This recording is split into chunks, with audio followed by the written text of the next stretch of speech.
Tayo ngayon natitipon sa ngalan ng Ama at ng Anak at ng Espiritu Santo. Amen. Ang pagpapala ng ating Panginoon Kristo, ang pag-ibig ng Diyos Ama, at ang pagkaisa ng Espiritu Santo naway sumainyong lahat. At sumainyo rin. Sa magandang umaga po sa kanilang lahat at welcome sa Pambansang Dambana at Parokya ni Santo Padre Pio. Sa araw pong ito ay diniriwang natin o pinagdiriwang natin ang kapistahan ni San Ignacio ng Antioquia. Isa po siyang obispo at isang martir noong 1st century o yung unang siglo. Siya ay nagpakita ng matinding pagmamahal sa Diyos at sa ating inang simbahan. Sa pamamagitan ng kanyang buhay at mga sulat, tinuturuan niya tayong maging matatag sa ating pananampalataya at maging handang magsakripisyo sa ating Panginoon. Sa simula ng ating banal na misa, naway patuloy tayong magpakumbaba at pagbubukas ng mga puso sa aral ni San Ignacio. Mga kapatid, aminin natin ang ating mga kasalanan upang tayo maging marapat gumanap sa banal na pagdiriwang. Inaamin ko sa makapangyarihan Diyos at sa inyo mga kapatid, na lubha akong nagkasala sa isip, sa salita at sa gawa, at sa aking pagkukulang. Kaya sinasamo ko sa mahal na Birheng Maria, sa lahat ng mga anghel at mga banal, at sa inyo mga kapatid, na ako'y panalangin sa Panginoong ating Diyos. Kaawaan tayo ng makapangyarihan Diyos, patawarin tayo sa ating mga kasalanan, at patnubayan tayo sa buhay na walang hanggan. Amen.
Manalangin tayo. Ama naming makapangyarihan, ang banal na katawang sambayanan mo ay iyong binibigyang kagandahan sa pagpapahayag ng pananampalataya ng mga martir mong mahal. Ang ipinagdiriwang ngaya'y pagkakatampok sa pagpapakasakit ni San Ignacio ang kadakila ay dito nakamit. Ay magpalakas nawa ng aming loob palagi sa bawat saglit sa pamamagitan ni Jesucristo, kasama ng Espiritu Santo, magpasawalang hanggan. Amen.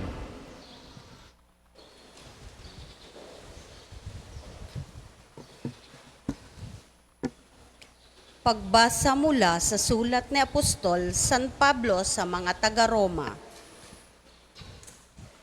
Mga kapatid, tungkol naman kay Abraham na ating ninuno, ano ang masasabi natin? Ano ang kanyang karanasan tungkol sa bagay na ito? Kung siya'y pinaniwala ang sala dahil sa mga gawa, may ipagmamalaki siya, ngunit wala siyang maipagmamalaki sa paningin ng Diyos, sapagkat sinabi ng kasulatan, nanalig sa Diyos si Abraham, dahil dito siya'y pinawalang sala ng Diyos. Ang ibinigay sa taong gumagawa ay hindi ibinibilang na kaloob, kundi upa. Datapwat ang hindi gumagawa, kundi nananalig sa Diyos, ay nagpapawalang sala sa makasalanan ay ipinawalang sala dahil sa kanyang pananalig. Kaya't itinawag ni David na mapalad ang taong pinawalang sala nang di dahil sa mga gawa. Mapapalad yaong ang mga pasuway ay pinatawad na at ang mga kasalanay napawi na. Mapalad ang tao na ang mga kasalanan ay nilimot na ng Panginoon. Ang salita ng Diyos. Salamat sa Diyos. Sa lamang tugunan, sa iyong tulong at pagtubos, ako'y binigyan mong lugod. Sa iyong tulong at pagtubos, ako'y binigyan mong lugod.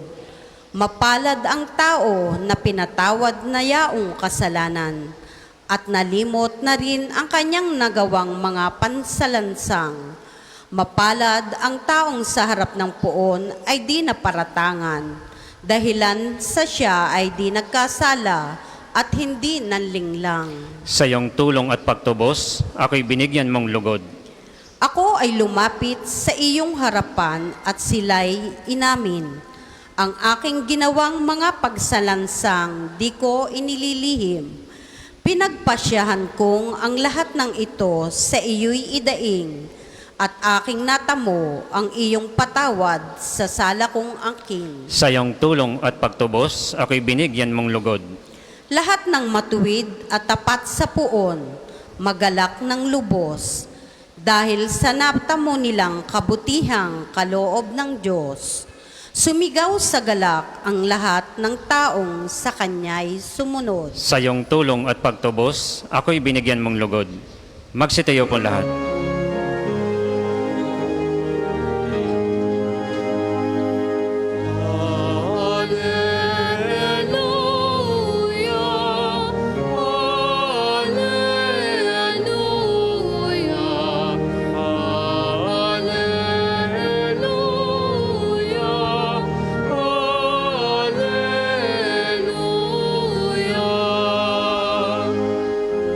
Diyos na masahan,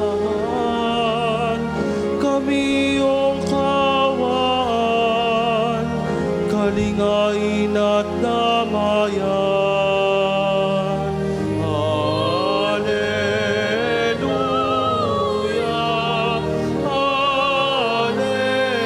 Alleluia, Alleluia.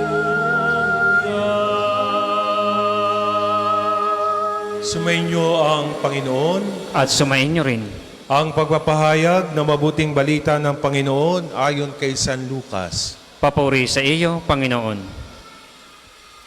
Noong panong iyon, samantalang dumaragsa ang libu-libong tao, ano pat nagkakatapakan sila, nagsalita muna si Jesus sa kanyang mga alagad. Mag-ingat kayo sa libadura ng mga Pariseo. Ito'y ang pagpapaimbabaw. Walang natatago na di malalantad at walang nalilihim na hindi mabubunyag. Anumang sabihin ninyo sa dilim ay maririnig sa liwanag at anumang ibulong ninyo sa masilid ay ipagsisigawan. Sinasabi ko sa inyo mga kaibigan, huwag ninyong katakutan na mga pumapatay ng katawan at pagkatapos ay wala nang magagawa pa. Sasabihin ko sa inyo kung sino ang dapat ninyong katakutan. Katakutan ninyo yaong pagkatapos na pumatay ay may kapangyarihang pang magbulid sa impyerno. Sinasabi ko sa inyo, ang Diyos ang dapat ninyong katakutan. Hindi ba'y pinagbibili sa halagang 2 pera lamang ang 5 maya? Gayunman, kahit isa sa kanila'y hindi pinababayaan ng Diyos. Maging ang buhok ninyo'y bilang na lahat. Kaya huwag kayong matakot, higit kayong mahalaga kaysa mga maya. Ang mabuting balita ng Panginoon. Pinupuri ka namin, Panginoong Jesucristo. Muli isang magandang umaga po sa kanilang lahat. At welcome po muli sa Pambansang Dambana ni Santo Padre Pio. Meron po ba dito sa unang pagkakataon nakapagbisita o mga first time? Meron po ba? Pakitaas nga po ang mga kamay. Oy, O, may ilan pa rin. So maraming salamat po at sana ito hindi una at huli yung pagbisita dito. At ang lahat na narito, maaaring ang ilan sa inyo ay may mga bit-bit na panalangin at intensyon, lalo na sa pamimintuho at debosyon kay Santo Padre Pio. Pero lagi nating aasahan, lagi nating masaisip na ang anumang hinihiling at ibinibigay nating mga intensyon o kahilingan sa Diyos ay may angkop na araw at panahon kung kailan niya ito ipagkakaloob. Hindi natin pwedeng madaliin sapagkat ang kanyang kalooban lang mismo ang makapagbibigay. At minsan, kahit hindi natin mga hinihiling, ay pinagkakaloob sa atin ng Diyos sapagkat tayo ay consistent at tapat sa ating pananalangin. Kaya wag tayong susuko kaagad kapag hindi kaagad ito na ipagkakaloob sa atin. Amen. Amen. Sa araw na ito, may pinahiwatig na napakahalaga para sa atin. Ang mga pagbasa, lalo na ang ating ebanghelyo, sinasabi at binigyan ko ng diin, walang lihim na hindi nabubunyag. Yung lahat ng mga nagtatago ay malalantad. Sa buhay ko bilang pari at sa buhay namin, sa aming pamilya, hindi ko may kakaila na isa sa mabigat na pagsubok na dinaanan namin ay ang pagkawala ng tatay ko. Pero ang tatay ko bago namatay ay nag-serve sa atin, sa bansa bilang isang alagad ng pulis for 35 years bago siya nakapag-retired. But sadly, bago niya matanggap ang kanyang pension, ay inatake siya sa puso. 10 days before ng kanyang birthday at pagtanggap niya. Kaya hindi niya nalubos na mahawakan ng lahat na maaaring pinaghirapan niya ng buong 35 years.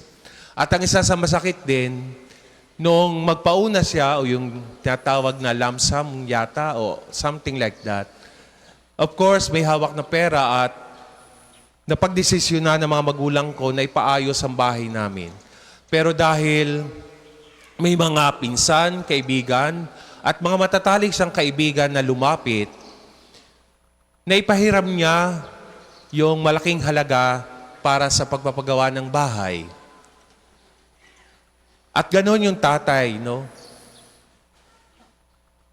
Kaibigan, kakilala, at may sinasabi din naman doon sa lugar namin, ang taong pinagpahiraman ng tatay ko, hindi birong halaga kasi ipinangako na ibabalik ka agad. Pero namatay ang tatay ko, hindi na ibalik yung halagang hiniram nila. At ang masakit, tumakas silang mag-anak at yung mga negosyo nila na naiwan ay na-bankrupt. Marami silang pinagkakautangan sa amin na maaaring tinakasan niya at maraming nagalit doon sa kumpare at kaibigan ng tatay ko. Walang nakaalam at walang nagsasabi ni isa man sa kanyang kamag-anak o mapinsan o kapatid kung saan sila nagpunta, kasama ang kaisa-isa nilang anak. Lumipas ang maraming taon. Marami sa mga pinagkakautangan nila, katulad ng tatay ko, ay nagkasakit na at namatay nang hindi nababayaran. Dahil may naiwan pa silang isang pinagkukuhanan, ang nanay ko ay lagi nang pumupunta upang maningil. Pero anong masisingil sa mga taong wala na at ang negosyo ay bumabagsak na? May makuha man konti pero hindi sasapat doon sa halaga na hiniram sa tatay ko. Lumipas, in 2002, namatay nga ang tatay ko. 2013, isa sa aking mga unang assignment bilang isang religious as a Carmelite priest, ay dito ako sa Mindanao, sa Agusan na destino. At habang may mga pre-day kami o mga araw kung saan kami ay walang o bakante, napagpasyahan ng kasama ko at kaibigan kong pare, kasamahan sa Carmelites, na pumunta at mamasyal sa isang mall sa Butuan. dahil kami ay nasa San Fran sa Agusan del Sur.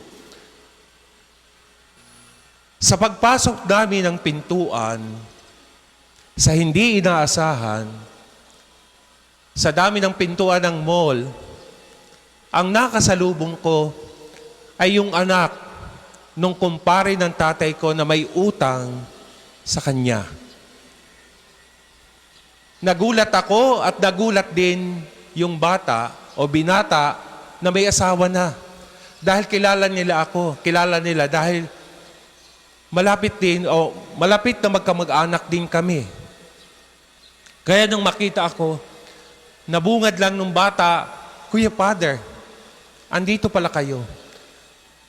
Alam niyo yung galit bilang panganay at sama ng loob, wala akong nasabi doon sa batang yon. Nakasama na ng kanyang asawa. Parang speechless. At kinumusta ko lang siya. At ganoon din, kinumusta ko din yung parents niya kung nasaan. Sinabi niya at hindi siya nakapagsinungaling na naandun lang din sa area ng Butuan. Parang walang nangyari at hindi ko siya sinumbatan at nagbigay na lang ako ng pakiregards na lang sa mommy at daddy mo. At habang naglalakad ako sa mall, iniisip ko noon na sasabihin ko ba sa nanay o sa tatay o sa nanay ko dahil siya yung naiwan. Ang tatay ko kasi patay na, mahirap makontak.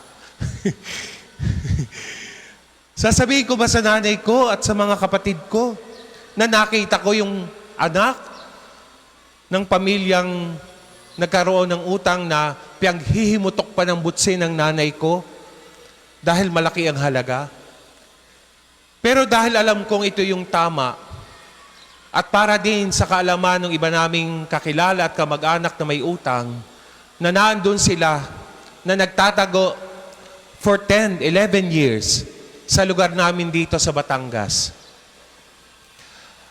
At nung umuwi ako ng Christmas, sinabi ko sa nanay ko na nakita, although itinawag ko na sa telepono noong time na yon, that was 2013,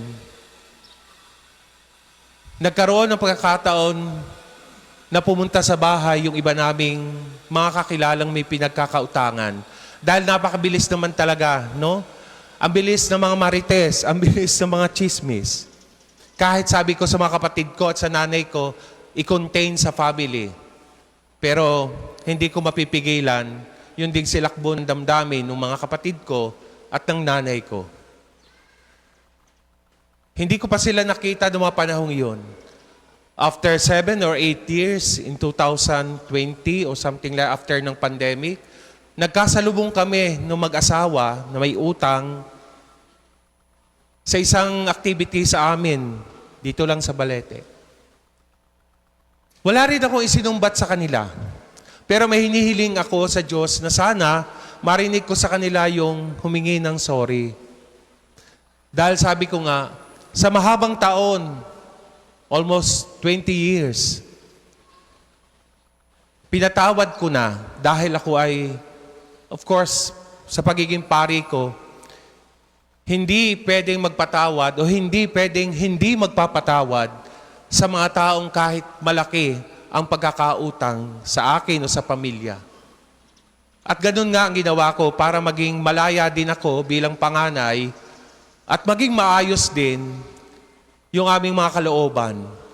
Total, ipinalita naman ng Diyos ng masigit pa ang biyaya at pagpapala na ibinigay sa amin, sa akin, sa pamilya ko kahit malaking halaga yung kanilang nautang. Upang sa ganoon, matahimik din ako at matahimik ang kalooban namin. Nung magkita kami, wala silang sumbat na narinig.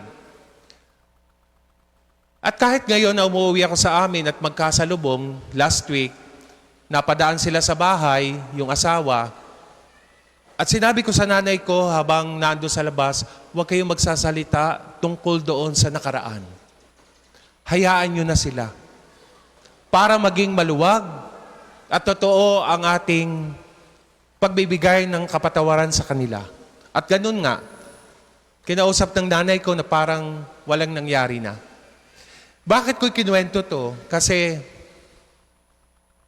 kahit pa ang pagtakbo, ang pagtatago, ay lumipas ang napakaraming taon, panahon, malalantad at malalantad kapag ipinagkaloob ng Diyos para sa isang tao. Kaya yun, walang lihim na hindi mabubunyag, walang may tatago na hindi mailalantad.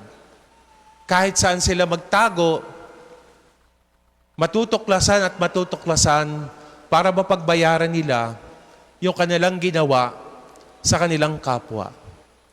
Hindi ko sinasabi o natutuwa ang marami sa amin dahil namumuhay na sila ngayon ng simple pero andun pa rin yung multo na humahabol sa kanila. Ang Diyos na lang, I really try to help them by ipagdasal sila na makatagpo din ng kapayapaan sa kanilang mga puso. And that is the best thing na magagawa natin sa mga taong may mga malaking pagkakautang na wala ng kakayanan. Kahit tayo magtambling, kahit pa tayo magserko-serko dyan, at wala namang may babayad, magkakasala lang tayo. Tanging ang Diyos lang ang makapagbibigay ng kahatulan sa mga taong gumagawa ng hindi maganda sa kanyang kapwa. My dear friends, in our gospel today, maliwanag, sinasabi sa atin, walang natatago na hindi nahahayag, nilihim na hindi malalaman. Yung iakala nating na itatago natin magpakailanman, ay ibubunyag at ibubunyag o ipapakita ng Diyos sa atin. Gagawin dito ng Diyos, hindi upang ipahiya tayo. Gagawin dito ng Diyos upang bigyan tayo ng pagkakataong ituwid ang ating mga buhay. Tayo man na nagkasala o yung ating kapwa nagkasala.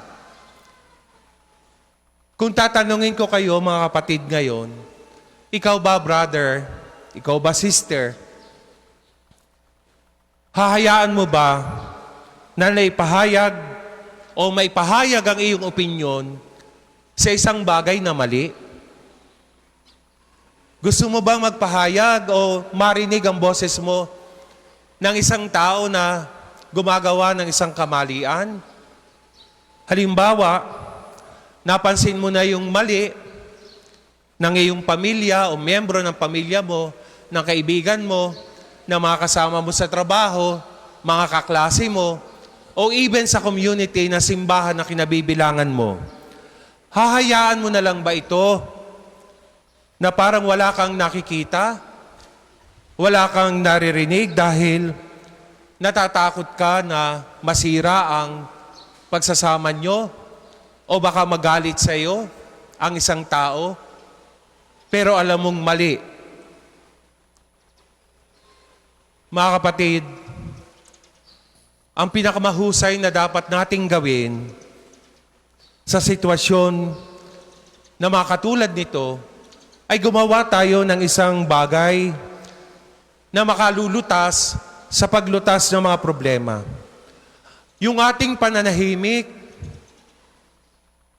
at yung ating mapagpanggap na wala tayong nakikita, wala tayong naririnig, ay hindi man kailanman isang option na hindi natin pwedeng gawin. Kailangan nating kumilos ng walang takot at gumawa ng isang bagay na nararapat lamang because ito yung mabuti. Ito yung dapat. Hindi tayo dapat maging konsentidor. Hindi dapat tayo pumapayag na alam nating mali. Kailanman ang isang mali ay hindi magiging tama. At tayo na nakakabatid nito, magiging maayos lamang ang lahat kung may kakayahan tayo na sabihin at may pahayag yung katotohanan. Bilang mga tagasunod ni Jesus, mga kapatid, dapat lamang nating tiyakin na tayo ay palaging mahalaga at laging nasa gitna ng mga bagay. Hindi tayo dapat nagiging bias sa alam nating pagkakamali ng isang tao. Pumanig tayo sa kung alin ang tama at ano yung katotohanan. Kailangan nating tiyakin na tayo ay nilalayon upang maging tagapagpabilis ng kapayapaan nang sa gaya'y makapagtayo tayo ng bridges, ng mga tulay, at maging instrumento ng pagkakasundo at pagkakaunawaan. Ngunit mga kapatid, upang maging epektibo tayong lahat, dapat lamang nating gawin na ito, ang lahat ng ito, ng may kahinahunan, may kapakumbabaan. Hindi dapat nating ipamukha sa ating kapwa na nagkamali. Dapat sila'y hindi dapat ipahiya, ibuli, sapagkat tayo ay dapat maging instrumento ng pagpapagaling, paghilom, pagkakasundo. Mahirap man, sasabihin ng iba, hindi naman kami pare na tulad mo, Father. Madaling patawarin at madaling gawin, pero biyaya yan ng Diyos para sa atin. Sa tinagal-tagal ng panahon, naghihilo man namang sugat. Kung magiging bukas ang ating mga puso para sa mga taong gumawa ng hindi maganda sa atin. At yung biyaya at grasya ng Diyos na dapat hinihiling din natin upang sa ganoon, hindi tayo magkasala. Makakatulong tayo para sa pagbabago ng mga taong nagkasala at gumawa ng hindi mga maganda sa atin. Mga kapatid, gumagawa ang Diyos ng mga misteryong paraan. Kahit gusto nating subukang itago ang ating mga kasalanan lihim, gagawin ng Diyos ang isang bagay upang ito ay mabunyag. Bakit? Upang sa ganoon, makapagsisi tayo, makapagsisi din ang nakagawa sa atin ng masama.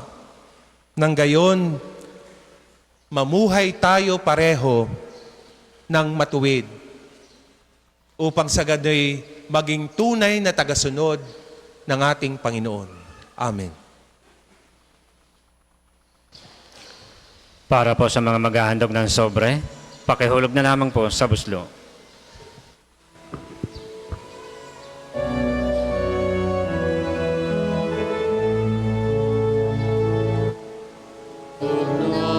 namin sa iyo, Ama, ang tinapay at alak na ito.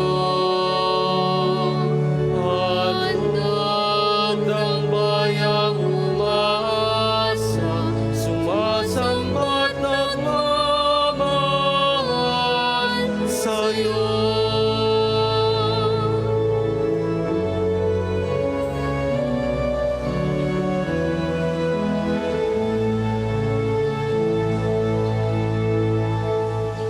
Magsitayo po lahat.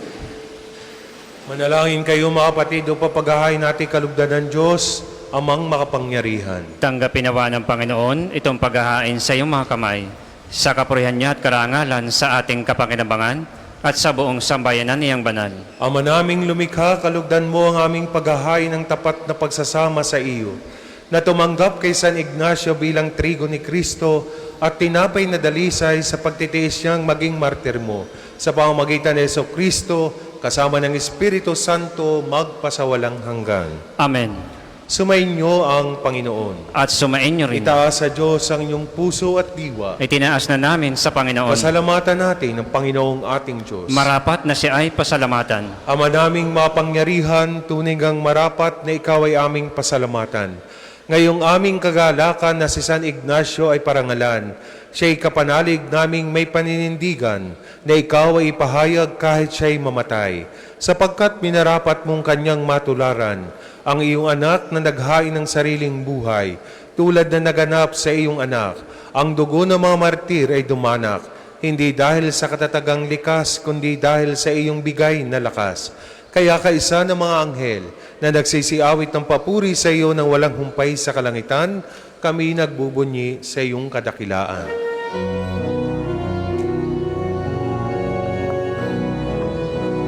Santo, Santo, Santo, Panginoong Diyos ng mga hukbo, napupuno ang langit at lupa, nakadakilan mo. Hosana, Hosana, sa kaitaasan. Pinagpala na paririto sa ngalan ng Panginoon. Hosana, Hosana, sa kaitaasan.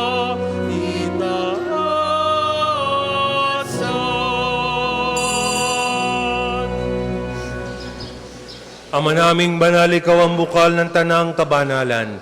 Kaya't sa pamamagitan ng iyong Espiritu, gawin mong banal ang mga kaloob na ito upang para sa amin maging katawan at dugo ng aming Panginoong Heso Kristo.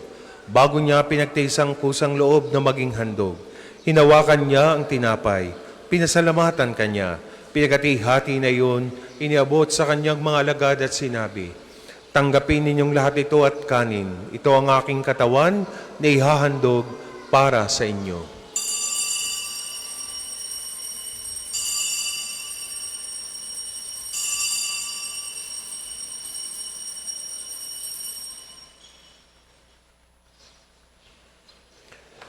Gayon din naman nung matapos na ang hapunan, hinawakan niya ang kalis, muli kanyang pinasalamatan.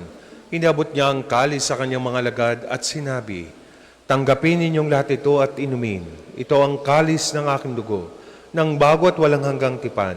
Ang aking dugo na ibubuhos para sa inyo at para sa lahat, sa ikapagpapatawad ng mga kasalanan. Gawin ninyo ito sa pag-alaala sa akin."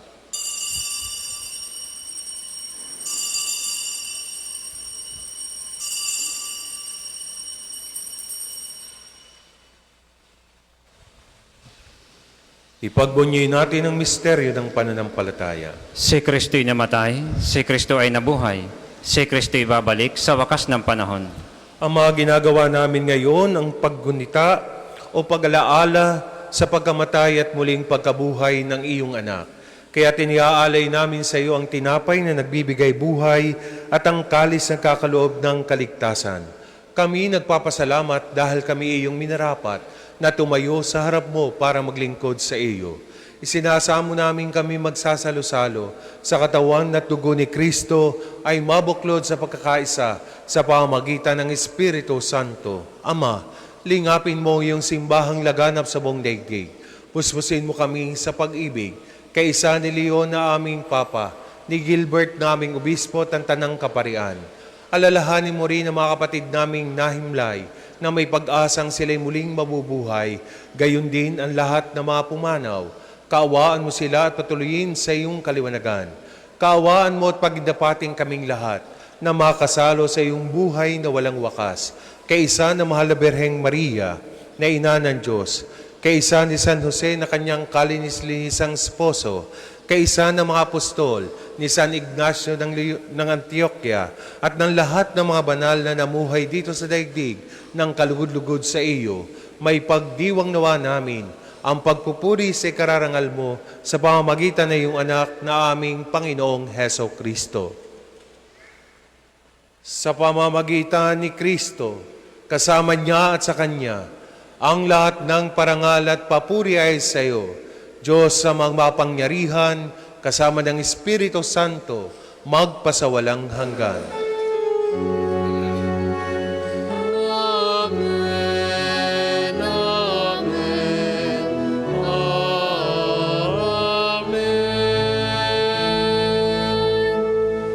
Sa tagubilin, nakagaling na utos at turo ni Jesus na Panginoon natin at Diyos, ipahayag natin ng lakas loob.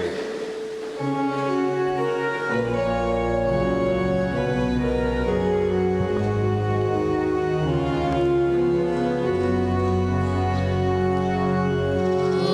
namin sumasalangit ka, sambahin ang ngalan mo, mapasamin ang kaharian mo, sundin ang loob mo, dito sa lupa para ng salangin.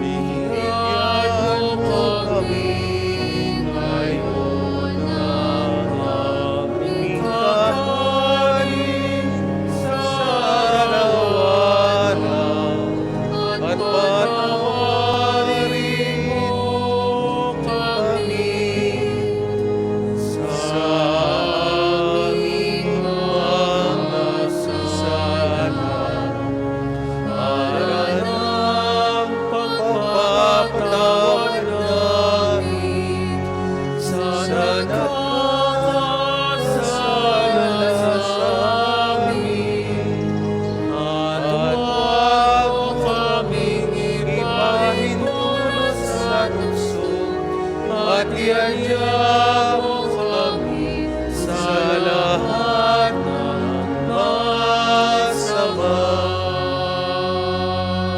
Iniling namin kami adya sa lahat ng masama, pagkalooban ng kapayapaan araw-araw, iligtas sa kasalanan, at ilayo sa lahat ng kapahamakan. Samantalang aming pinananabikan ang dakilang araw ng pagpapahayag ng tagapagligtas naming Seso Kristo. Sapagkat iyo ang kaharian at ang kapangyarihan at ang kapurihan magpakailanman. Amen. Panginoong Kristo, sinabi mo sa iyong mga apostol, kapayapaan ang iniiwan ko sa inyo.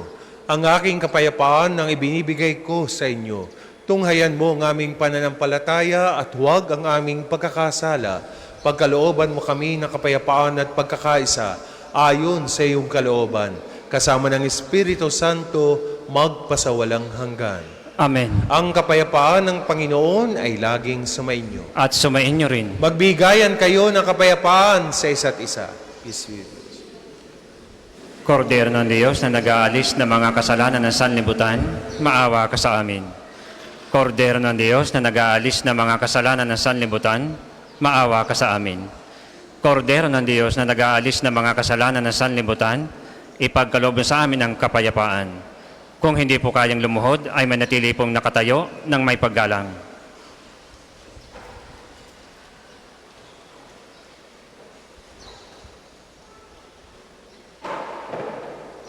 Ito ang kordero ng Diyos, ito nag-aalis sa mga kasalanan ng sanlibutan. Mapalad na mga inanyayahan sa kanyang piging.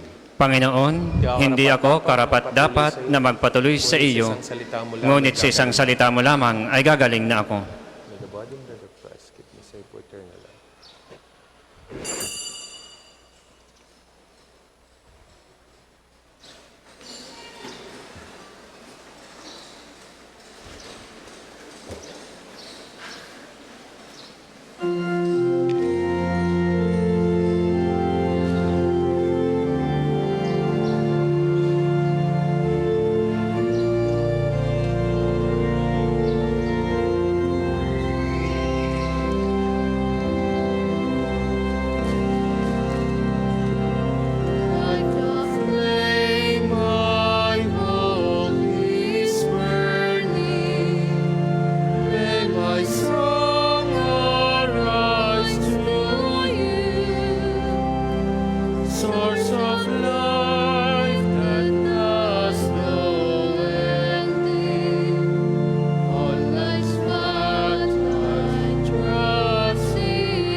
by the Spirit of light set free. Like a flame, my hope is burning. May my song arise to you, source of life that has no ending. All life's path that trusts in you. As the wind is blowing, for our God is morning time. Sun make land for you and many who will find the way in Him. Ang isasagwapong second collection ay ginagamit sa patuloy na pagpapaunlad ng parokya at pambansang dambana ni Santo Padre Pio at para sa mga pangangailangan ng matatanda at may sakit na mga pari ng Archdiocese ng Lipa. Salamat po sa inyong handog.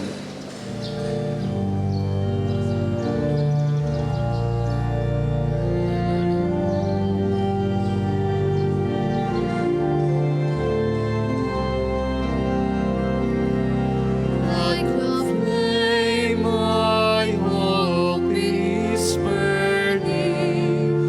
May my song arise to you, source of life that has no ending. All life's path I trust in you.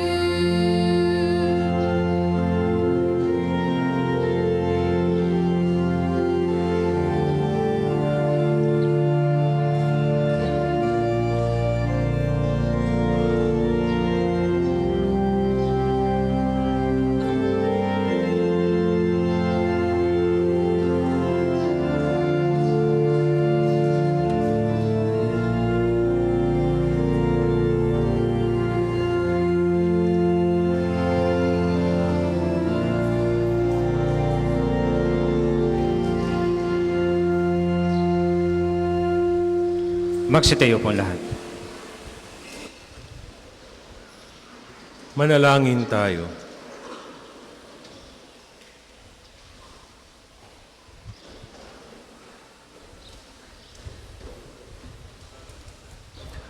Ama naming lumikha, kalugdan mo ang aming paghahain ng tapat na pagsamba sa iyo na tumanggap kay San Ignacio bilang trigo ni Kristo at tinapay na dalisay sa pagtitiis niyang maging martir mo sa pamamagitan ni Jesucristo kasama ng Espiritu Santo magpasawalang hanggan.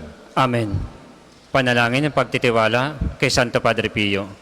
Padre Pio, taga Pietrelcina, monghing banal, pintakasing santo ng milenyong kasalukuyan, gabay namin sa pagtahak sa landasing makalangit, takbuhan sa pangangailangan, huwaran ng pagtitiis. Sa iyo namin inilalapit aming mga kagipitan. Sa iyo po ibinibilin kalusugan at kabuhayan. Bangkitin ng tahimik ang mga personal na kahilingan.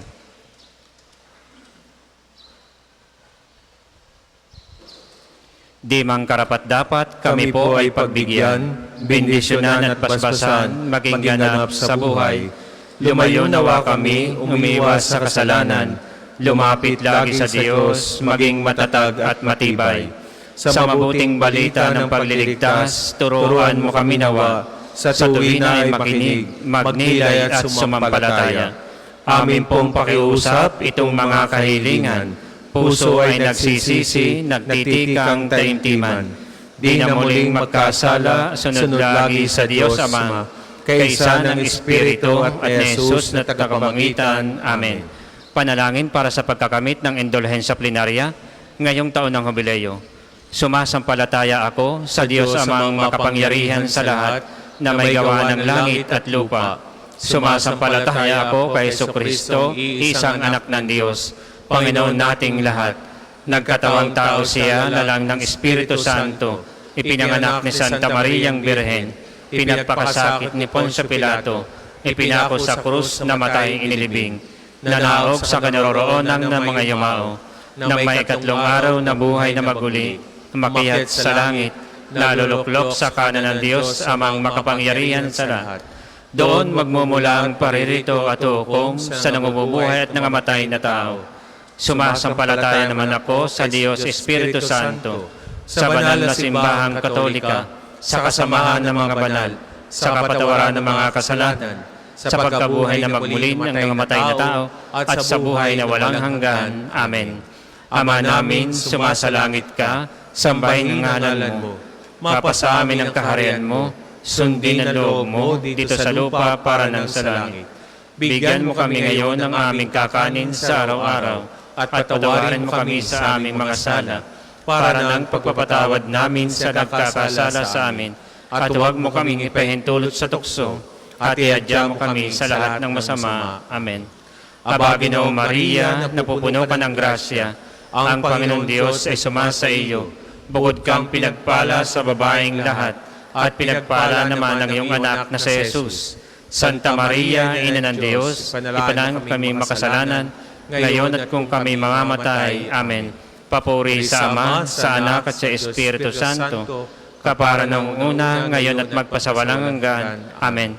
Magsiupo muna po lahat para sa mga patalastas. Una, sa inyong pagdalaw sa pambansang dambana, mangyaring pakaingatan ang inyong mga personal na gamit. Hangad namin ang isang matiwasay at maayos na pagbisita sa National Shrine. Ikalawa, nais po naming ipagbigay alam sa inyo na ang Padre Pio Healing Bundle ay available sa ating mga tindahan. Ang langis na kasama nito ay may halo ng langis na mula sa puno ng olibo na binasbasan ni Padre Pio nung siya'y nabubuhay pa. Naway magindaan ang ating healing bundle sa pagkakamit ng kagalingang mula sa Diyos. Ikatlo, nakahanda na po sa bandang unahan ng ating main church ang paglalagyan ng mga sobrang may pangalan ng inyong mga mahal na yumao. Sila po ay ating ipagnonobena mula ika-1 hanggang ika-9 ng Nobyembre, at buong buwan nating ipagdadasal ang kapayapaan ng kanilang kaluluwa. Makipag-ugnayan naman po kayo sa ating mga tagapaglingkod para sa mga sobre. Ika-4, sa darating na October 23 ay araw ng pagpapagaling ng Panginoon sa pamamagitan ni Padre Pio. Ang mga oras ng healing mass at healing liturgy na may paggagawad ng langis ay sa ika-9 ng umaga at ika-5 ng hapon. Kayo at ang inyong mga may sakit ay inaanyayahan. Kaugnay po nito mula ika-8 ng umaga hanggang ika-3 ng hapon, patuloy nating ipagkakalob sa inyo ang iba pang mga gawain ng pagpapagaling tulad ng spiritual counseling, medical assistance, legal counseling, psychological support, family and marital counseling, feeding program, dental at eye check-up at acupuncture. Layunin nating magkaroon ng pangkalahatang kagalingan, lalo't higit ang mga kapatid nating mahihirap at kapuspalad. Sa mga lubos na nangangailangan ng pangkonsulta, kayo po ay makapag-ugnayan agad sa ating opisina para sa pagpapalista at reservations. Ika-5, sa darating na October 25, ika-4 ng hapon, sa pangunguna ng Commission of Sacred Music ng Archdiocese ng Lipa, ay gaganapin sa ating Divine Mercy Sanctuary ang Harana sa Panginoon, a Christmas concert. Tampok sa gawain ito ang mga koro ng Archdiocese. Libre po ang admission, kaya't inaanyayahan ang lahat na makibahagi sa isang masayang pagdiriwang ng pag-ibig at pananampalataya sa pamamagitan ng awit at papuri sa Panginoon. Ang susunod pong banal na misa ay sa ganap na ika-12 ng tanghali. Maraming salamat po. Magsitayo na po ang lahat para sa pagbabasbas ng religious articles.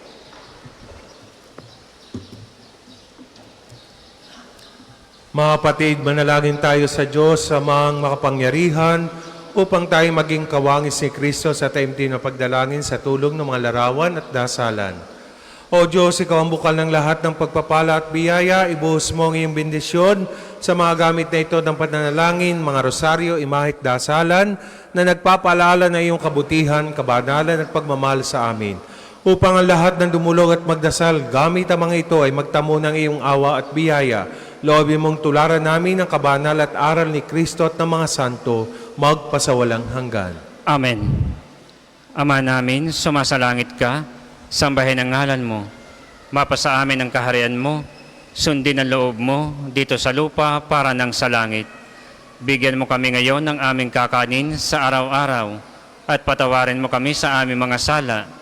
para ng pagpapatawad namin sa nagkakasala sa amin. At huwag mo kaming ipahintulot sa tukso at iadya mo kami sa lahat ng masama. Amen. Aba, Ginoong Maria, napupuno ka ng grasya, ang Panginoong Diyos ay sumasa iyo. Bukod kang pinagpala sa babaeng lahat, at pinagpala naman ng iyong anak na si Jesus. Santa Maria, Ina ng Diyos, ipanalangin mo kami makasalanan, ngayon at kung kami mamamatay. Amen. Ama namin, sumasalangit ka, sambahin ang ngalan mo, mapasa amin ang kaharian mo, sundin ang loob mo dito sa lupa para nang sa langit. Bigyan mo kami ngayon ng aming kakanin sa araw-araw, at patawarin mo kami sa aming mga sala, para ng pagpapatawad namin sa nagkakasala sa amin. At huwag mo kaming ipahintulot sa tukso, at iadya mo kami sa lahat ng masama. Amen. Aba, Ginoong Maria, napupuno ka ng grasya, ang Panginoong Diyos ay sumasa iyo. Bukod kang pinagpala sa babaeng lahat, at pinagpala naman ng iyong anak na si Jesus. Santa Maria, Ina ng Diyos, ipanalangin mo kami makasalanan, ngayon at kung kami mamamatay. Amen. Luwalhati sa Ama, sa Anak at sa Espiritu Santo, kapara nung una, ngayon at magpasawalang hanggan. Amen. Luwalhati sa Ama, sa Anak at sa Espiritu Santo, kapara nung una, ngayon at magpasawalang hanggan. Amen. Luwalhati sa Ama, sa Anak at sa Espiritu Santo, kapara nung una, ngayon at magpasawalang hanggan. Amen.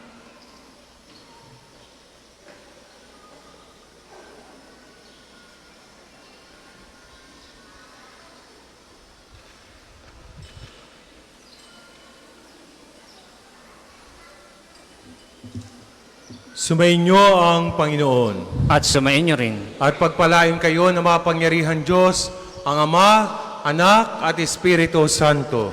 Amen. Tapos na ang ating banal na misa, humayo kayong taglay ang kapayapaan upang ang Panginoon ay mahalin at paglingkuran. Salamat sa Diyos. Muli, magandang umaga po at mag-ingat kayo sa inyong mga pag-uwi. Maraming salamat po sa muli inyong pagdalaw.